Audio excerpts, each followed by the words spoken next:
సక్సెస్‌తో remuneration బాగా పెంచేసారంటున్నారు. నేనా sir? అంటే ఇంకా పెంచాలి కదా సార్ ఇంకా.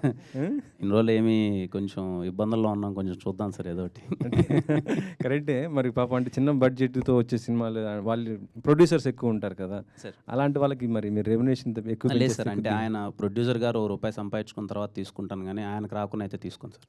అంటే షేర్ అట్లా ఇలా తీసుకుంటారా? షేర్‌లాగా తీసుకుంటారా?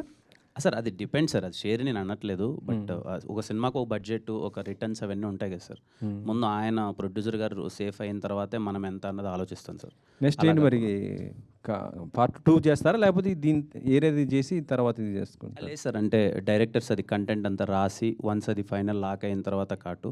హ్మ్. ఈ లోపున అవి కొన్ని కమిట్మెంట్స్ ఉన్నాయి సార్. ఒక 2, 3 సినిమాలు ఉన్నాయి. అవి మధ్యలో చేస్తున్నాను సార్. ఓకే. కిరణ్ గారు అండి. అయితే ఇప్పటి వరకు కా మూవీ బిఫోర్ ఆఫ్టర్ అన్నట్లు ఉంటుంది కిరణ్ అబ్బవరం లైఫ్ అనేది. సో ఈ మూవీ తర్వాత ఖచ్చితంగా మళ్ళీ కంటెంట్ బేస్డే రావాలి, హిట్ కొట్టాలి అంటే ఖచ్చితంగా ఆ హీరో కేర్ తీసుకుంటాడు, ప్లస్ ప్రెజర్ ఎక్కువ ఉంటుంది. సో ఎట్లా ప్రెజర్ ఫీల్ అవుతున్నారు? ముందే ఒప్పుకున్నారు కదా మూవీస్ 2, 3 అన్నారు. సో ఆ స్టోరీ మార్పులు ఏమైనా చేస్తున్నారా, సేమ్ యాస్టీజ్ వస్తాయా?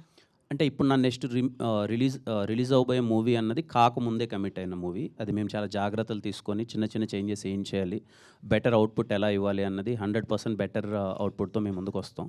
ఇంక నుంచి చేయబోయే సినిమాలు కూడా ప్రతి ఒక్కటి ఐఎమ్ టేకింగ్ కేర్ అండి. ఐఎమ్ షూర్ ప్రతి ఒక్క చిన్న ఆస్పెక్ట్ దగ్గర నుంచి ఆ పర్టికులర్ జోనర్కి ఆ ఆడియన్స్ని ఎలా ఎంటర్టైన్ చేయాలని చెప్పి చాలా కేర్ తీసుకుంటున్నాను, జాగ్రత్తలు పడుతున్నాను.